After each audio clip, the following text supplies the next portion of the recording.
तो आइए सुनते हैं एक छोटी सी कहानी, बुद्धिमत्ता की परीक्षा। बहुत पुरानी बात है कि उन दिनों आज की तरह स्कूल नहीं होते थे। गुरुकुल शिक्षा प्रणाली थी और छात्र गुरुकुल में ही रहकर पढ़ाई करते थे। उन्हीं दिनों की बात है कि एक विद्वान पंडित जिनका नाम था राधे गुप्ता, उनका गुरुकुल बड़ा ही प्रसिद्ध था, जहां दूर दूर से बालक शिक्षा प्राप्त करने के लिए उनके पास आते थे। राधे गुप्ता की पत्नी का देहांत हो चुका था। उनकी उम्र भी ढलने लगी थी। घर में विवाह योग एक कन्या थी जिनकी चिंता उन्हें हर समय सताती थी।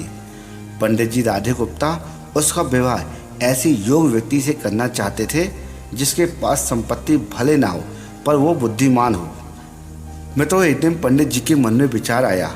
उन्होंने सोचा, क्यों ना मैं अपने शिष्यों में से ही किसी योग वर की तलाश कर लेता हूँ।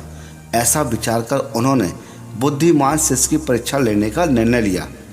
उन्होंने सभी शिष्यों को एकत्रित किया और उनसे कहा कि मैं एक परीक्षा आयोजित करना चाहता हूँ। उसका उद्देश्य यह है कि ये मैं जानना चाहता हूँ कि कौन सबसे बुद्धिमान है। मेरी पुत्री विवाह योग्य हो गई है और मुझे उसके विवाह की चिंता है, लेकिन मेरे पास पर्याप्त धन नहीं है। इसलिए मैं चाहता हूँ कि सभी शिष्य विवाह में लगने वाली सामग्री एकत्रित करें, भले ही उसके लिए चोरी का रास्ता क्यों ना चुनना पड़े, लेकिन सभी को एक शर्त का पालन करना होगा। शर्त यह है कि किसी भी शिष्य को चोरी करते हुए कोई देख न सके। अगले दिन सभी शिष्य अपने अपने काम में जुट गए। हर दिन कोई न कोई शिष्य अलग अलग तरह की वस्तुएं चुरा कर ला रहा था और गुरु जी को दे रहा था। राधे गुप्ता जी उन वस्तुओं को सुरक्षित स्थान में रखते जा रहे थे, क्योंकि परीक्षा के बाद उन्हें सभी वस्तुओं को उनके मालिक को वापस करनी थी। पंडित जी परीक्षा से ये जानना चाह रहे थे कि कौन सा शिष्य उनकी बेटी से विवाह करने योग्य है। सभी शिष्य अपने अपने दिमाग से कार्य कर रहे थे, लेकिन उनमें से एक छात्र रामास्वामी, जो गुरुकुल का सबसे होनहार छात्र था, वो चुपचाप एक वृक्ष के नीचे बैठा था और कुछ सोच रहा था। रामास्वामी को सोच में बैठा हुआ देखकर राधे गुप्ता जी ने कारण पूछा।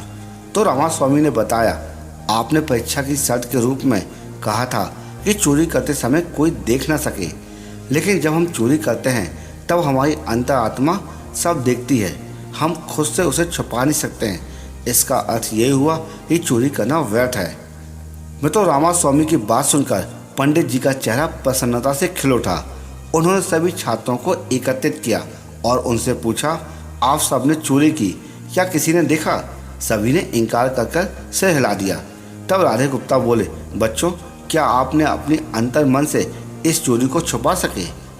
इतना सुनते ही सभी छात्रों ने सिर झुका लिया। इस तरह गुरु जी ने अपनी पुत्री के लिए योग और बुद्धिमान वर मिल गया। उन्होंने रामास्वामी के साथ अपनी पुत्री का विवाह कर दिया और साथ ही शिष्यों द्वारा चुराई गई वस्तु उनके मालिकों को वापस कर दी और बड़ी विनम्रता से माफ़ी भी मांग ली गई। इस प्रसंग से हमें ये सीख मिलती है कि कोई भी कार्य अंतर मन से छिपा नहीं रहता है और अंतर मन ही व्यक्ति को सही रास्ता दिखाता है। इसलिए मनुष्य को कोई भी कार्य करते समय अपने मन को जरूर टटोलना चाहिए, क्योंकि मन सत्य का साथ देता है।